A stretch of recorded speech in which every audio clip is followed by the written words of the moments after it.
On today's episode, Chloe is joined with the Director of YouthLink, Joe McKeown, to talk all things peace, faith and reconciliation. Hope you enjoy.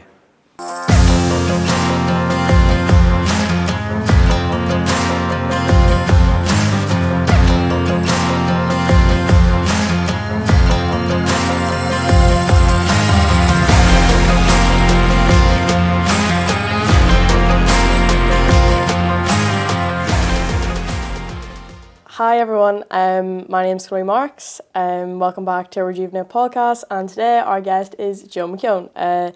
Joe, welcome. Thanks for coming. Thank you, Chloe. Do you want to tell me a little bit about yourself, where you work, just like all that? All yeah, that. You tell me when to be all quiet. that. Joe McKeown, I'm the director of an inter-church charity called YouthLink. So we train youth workers across the churches, and we're involved in peace and reconciliation work, trying to, especially within the faith-based community, to encourage peace building and to try and do something about the issues of a divided community in the north of Ireland. So that's a wee bit about it, and I've been doing this type of work probably the last 25 years. Yeah, because we've known each other, like, how long have we known each other since? We're just over a year now. Well, I think this time last year we were in Rome at a peace building conference together. Oh my God, that was so good. That was good. Nearly every nation of the world was there. Yeah, and I was the only young Irish one there. I had to bring someone with me that was like actually young, because I was going to talk about peace and reconciliation from an Irish perspective. Yeah. And I thought I needed a young person just to look cool. Yeah. But you've something to say too, because you grew up like right on the border where there's obviously the tensions of north and south, and probably the British Army landing in your back garden when you're younger. Maybe it's not just that you're young and you've missed out on it. Like we all have experienced. Well, I'm lucky that I've nearly only like sort of had it from the experience of being told about it, and maybe I've only had the second half of maybe the stigmas between and like the verbal sort of conflict between young people more than the violent side of it. Thank God. But no, because I know that you've opened up so many sort of opportunities for me. So I was kind of just wondering, where did you start, or where did the door maybe open for you? Where did that kind of all start for you? Yeah, I think it's a really good question, and I know, you do rely on someone to give you a wee hand up or a wee door opener, or it has to be done, an opportunity. But it's probably about seizing it, or just even the Holy Spirit just knowing, right, this sounds right, or yes. In a way, I suppose the door opening into youth work and peace building probably started. I met a nun in a pub, is the best way to say it. I met a nun at a 40th birthday party, and she happened to be like vice principal in a school where I had to go to do some of my like A-levels or schoolwork. I was in a boys' school, she was in St. Genevieve's, but I was a bit of a wee messer in school. So like I'd been, suspended and done silly things and made mistakes. And she knew that I was a bit of a rascal, and she came and said, "Oh, Joe, how you doing?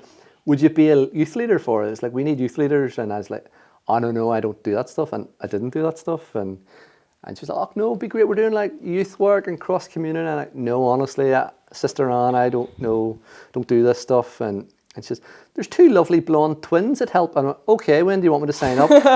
So she tricked me in that way. But she created this opening door. Even just seeing me as someone I maybe did see myself as not worth much or not thinking I can contribute. She invited me into a journey of leadership at a time in my life where I was, I was a wee bit lost. I was a wee bit discerning the way forward, but definitely a door opener into the whole world of youth work and peace building, and it has been life changing. And maybe some of the other questions you might ask me might lead into that, but I would say Sister Anne there, but also, where do you stop when you reflect back on who's opened doors for you?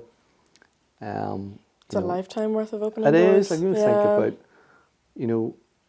maybe my granny opened me up to, faith, like from lighting the wee candles, like my wife, you know, opened the door for me to love and understand in relationships in a deeper way. My children opened the door for me to understand in fatherhood, compassion, actually just learning to appreciate like Life. Like Yeah. kids are just so. I'm a believer in like seize the moment and be aware of the opportunities presented to you. And I do believe, like from a youth work point of view, like that's why I love youth work. It's about giving opportunity to young people that sometimes society takes away from them, or there's barriers to it. So I'm an encourager of opportunity. I would say Definitely. like that's. I know from experience. Yeah. But no, you were saying about your granny and how she maybe like opened that sort of door up to faith.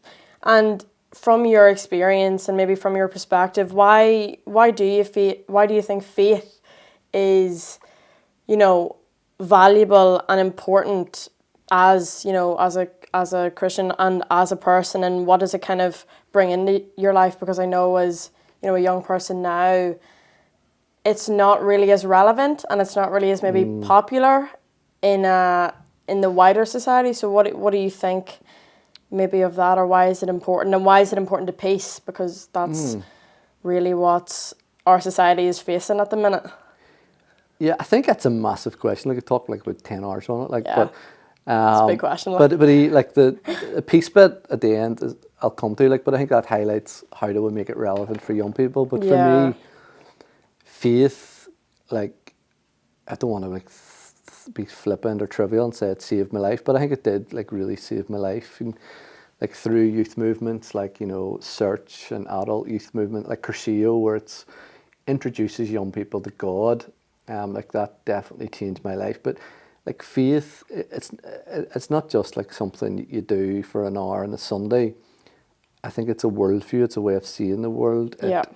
It's something bigger than self, and I think built into the DNA of human beings is a connection with the Creator. Like I do believe, like we were created in God's image and likeness, and I do believe that we're always drawn to the Creator. I do believe that, you know, I'm always connected to something bigger, and I think faith for me is life, and like maybe to make a wee connection to peace. Like for me, I was in Clonard recently, just going to confession, and the act of just sitting in front of someone, like a priest, you know, in the person of Jesus Christ, that Jesus, God being present, and talking about the messiness of life and, you know, being forgiven and redeemed. I feel like it's mercy, it's healing, and it's really helpful for me. But also just like the times of prayer are moments where I encounter God. Now that's more like, I don't know, the internal spirituality, like something that's for me, like when I receive the Eucharist, it really sustains me in my faith. But the outworking, that's really important. So when we talk about peace building, faith makes sense. And like, you know, like my grandfather was shot dead by the British Army as he was opening up a sweet shop, corner shop one day. What was it called? Francis. He was Francis McKeown now, but he was, what age am I? Mid-40s, and he was shot dead, and he was in his mid-40s, like with a young family. Mm-hmm. But that tragedy that was impacted my family led to me probably being like really deeply sectarian and full of hate, and I didn't really deal with that till later on in life, and I didn't deal with it until faith, you know, played a role. So faith allowed me to identify the inconsistencies of, you know, well, I can't be with God and with hate at the same time. And I think faith helped me to forgive, you know, the soldier that shot my grandfather, but also to be reconciled and to think about, well, look, what can I do? And I really did feel through faith that God was calling me into a journey of reconciliation, like to be a peacemaker. Like I do feel like, you know, in my younger years, like growing up in West Belfast, I was throwing stones and throwing words and angry, but God was drawing me into something else. And I think like that's the thing we sometimes miss about faith, about what it does. And even in every peace process throughout the world, you'll find a faith dimension to it, where the people men and women on the ground that are the catalysts of that peace process, just like in the Good Friday Agreement in Northern Ireland, it was normal, everyday women and men and people of faith that responded to the violence. So faith is something to say about everything: education, homelessness, poverty, HIV, AIDS, like war, migration, new communities, asylum seekers. Faith is something to say about everything. Like the ethics, I think, and philosophy of faith is something that young people need to consider. I think young people probably see faith in a narrow way, and actually faith is something that could give them the meaning of life. And I think it's much more than a word or a concept. It's a way of living. It's a feeling. It does soothe. I know it's like soothing your soul nearly in a way, and kind of all that maybe turmoil is the word I think I'm looking for. That's inside. Like even just to say soothing, like I think it's more than that. Actually, I think, and this is my lecturer had come in, and they're thinking about teaching. They talk about the biggest growing faith among young people is this thing called moralistic therapeutic deism. So it's almost like a faith that soothes people, makes people feel better. It's connected in some way to God, and it's connected to morals. But I think Christian faith for me is something even more different. It's not just soothing, it's challenging, it's a pain, it's difficult, it's the cross, but it, like as you said, like it gives me, like, well, with hope, it gives me a reassurance and something, like I do believe that there's something beyond us, and I think like that's the soothing aspect of it. It's not soothing. I think it is. It's frightening, because I know of when I mess up, like you can mess up big. You can damage people by your words or your actions or your inactions, and yeah, faith's mad, complex and mad. It is, and that's complex I think and that's why mad. young people should.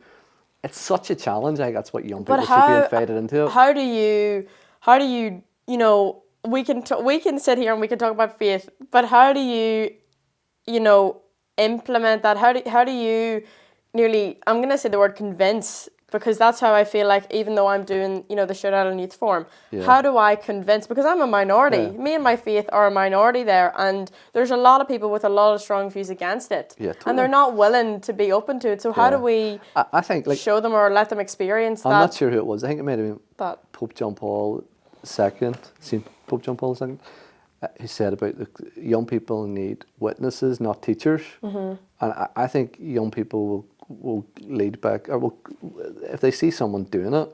Like Christianity is about, clothe the naked, feed the hungry, visit the prisoner. Like Jesus throughout the Gospels is clearly, he's with the oppressed, the marginalised. He's a table turner. It's radical, and I think young people are attracted to truth.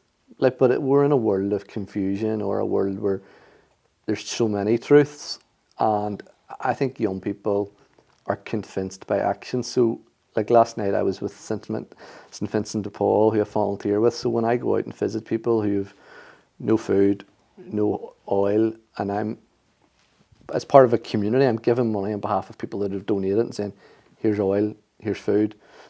Like, that's attractive. That goes, like, they're doing something that's helping make a difference in the world. And but also, like, even like from a scientific point of view, like believing in something bigger than self, your life expectancy increases, your mental health, your well-being, relationships, employability.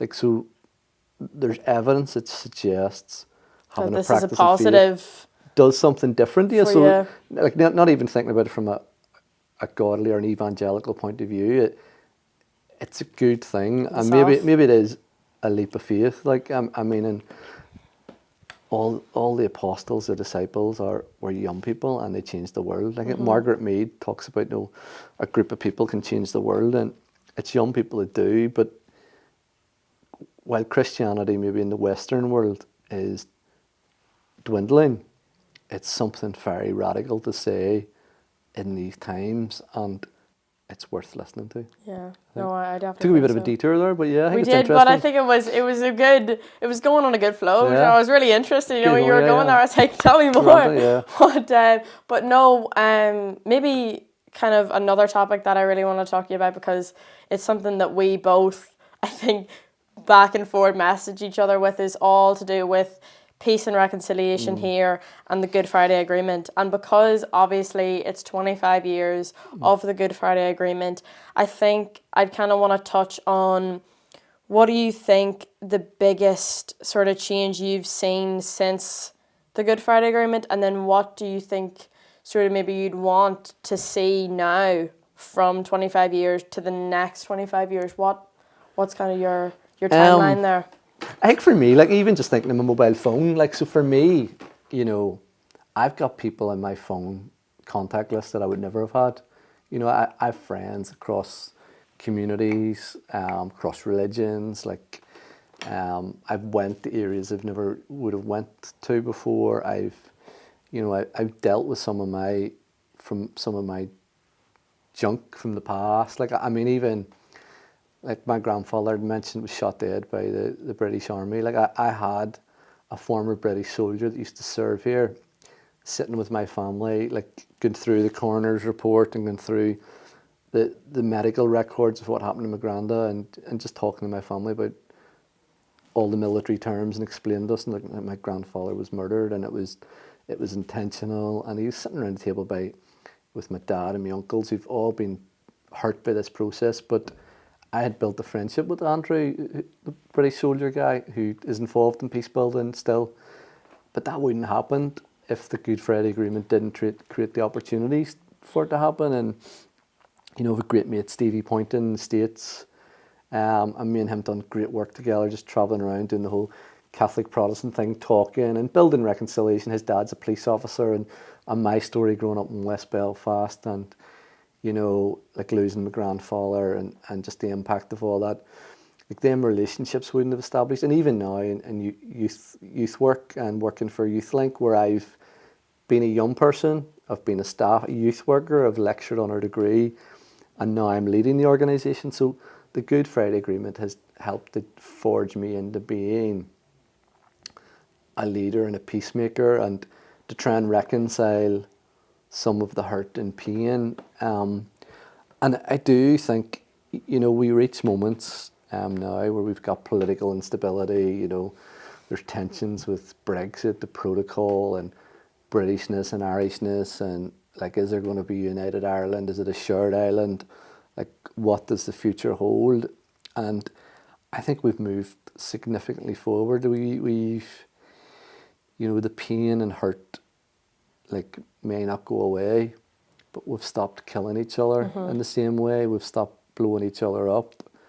You know, we've stopped shooting people of we've come a long way. We have come a long way. Yeah. But we as well, like, I mean, the challenge, Chloe, like, is like we've 80% of our housing estates are segregated. You know, we could say our education system's segregated, but it's only 7% integrated. Yeah, we've, like, even in Belfast where we are, it's 26 miles of peace walls, fences, motorways, industrial estates that kind of divide communities. So we live in a happily separated world, and I think that's good. And I think, like, I mean, your question about, you know, what do we do for the next 25 years?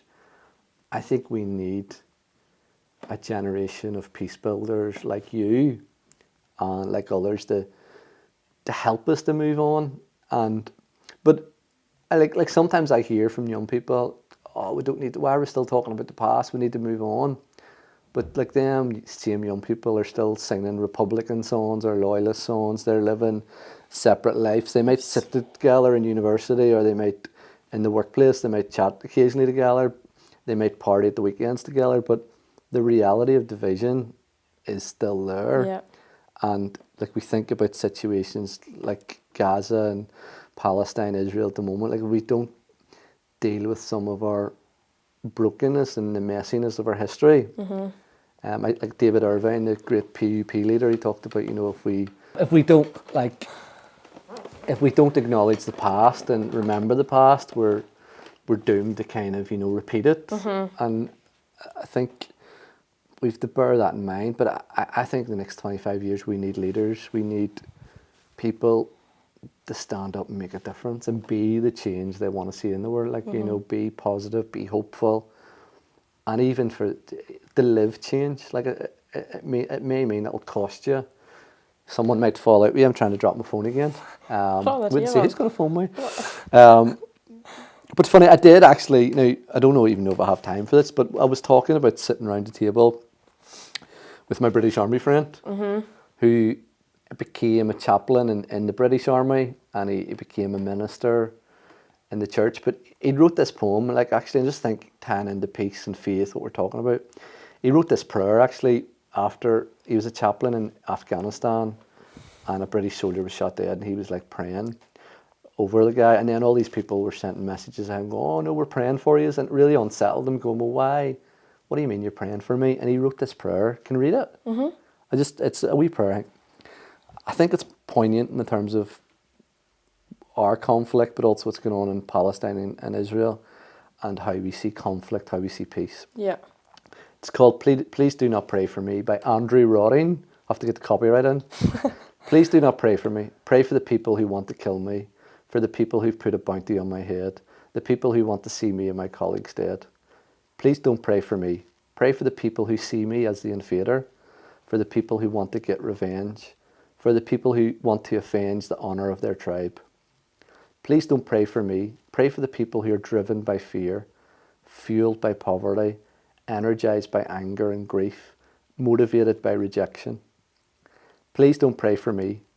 Pray for the people who have brought me here, for the people who make the decisions, for the people who want money, power, influence and control. Please don't pray for me.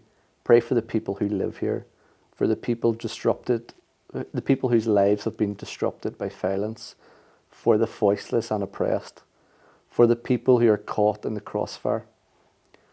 Please don't pray for me. Pray for the children who've lost parents, for the fathers who've lost sons, for the mothers who've lost children, for the wives who've lost husbands, for the people who've lost everything. Please don't pray for me. Pray for those who've lost limbs, for those who've lost their hearing and eyesight, for those who've lost their peace or their peace of mind, for those who have lost their future, and for those that have lost hope. Please don't pray for me, but cry out for mercy, scream out for justice, shout for compassion, plead for forgiveness, and whisper for peace. Amen. Isn't that powerful? That is such. It's a lovely. That's such a lovely. It's a really modern sort of, I would say, prayer, because it's really, you know, like there's not all these kind of maybe like olden words, things like that, and it's also like justice and all that sort of stuff and compassion, and it's really, I really like that. The Redemptorist way, mercy, compassion. It's just the Rejuvenate way. The Rejuvenate. Oh, as I would say, you know, you know what I'm saying. But just when you were talking about sort of conflict, and you started talking about Palestine, and even not just in Palestine, you know, we know that there's conflict all over the world, and from someone who's maybe sort of experienced and been through the troubles here, how do you think that we should talk about, you know, conflict around the world? How do you think we should approach that? I actually think we need to talk about it in a mature and honest way. Like, you know, we can look at what's happening in Gaza and look at it in a linear way or just a simplistic way, but it's more complex than that. It's like that the violence that happened there just didn't pop out of the blue. It's been fermenting for 100 years. Yeah, we need to make sure we know that. Totally. And as well, like even our own violence, like we can, like I think we've honesty in our own violence about, you know, like the horrible thing to think, you know, like most of the Catholics killed in the conflict were killed by Republican and nationalist groups, and that's hard to hear. And to think about, you know, what our side done and have an honest reflection, but even then for the other side, that us and them, to have honest conversations about what we did to each other and the hurt we caused.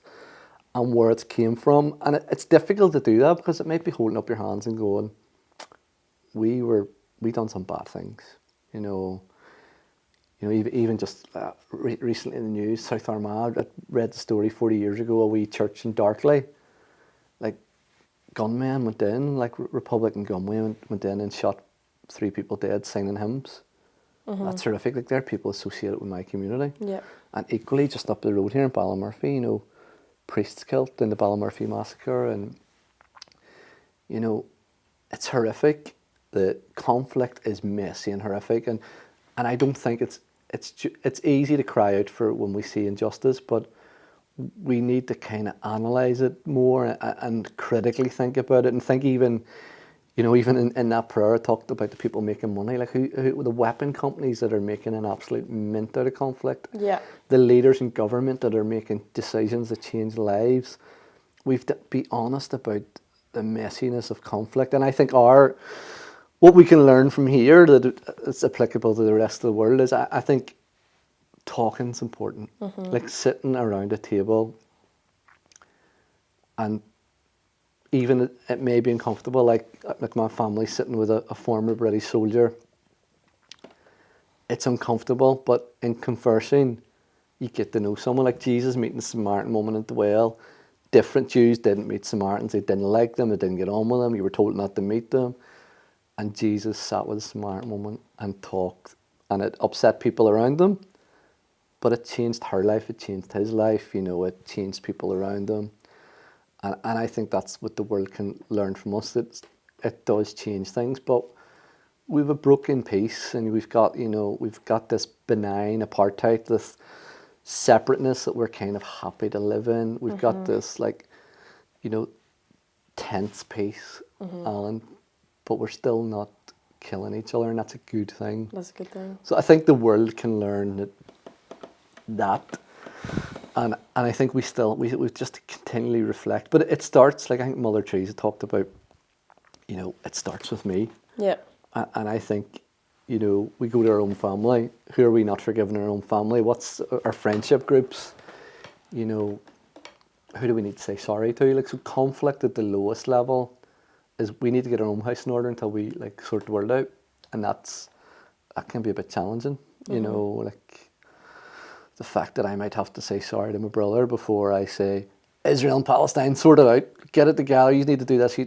I need to sort out my own hurt and pain, and I'm not falling out with my brother just in case he's watching this, but I think we have to kind of deal with that as well, Chloe. Well, thanks very much, Joe. No problem. That is the end of our Rejuvenate episode, and thanks very much for watching. Thank you.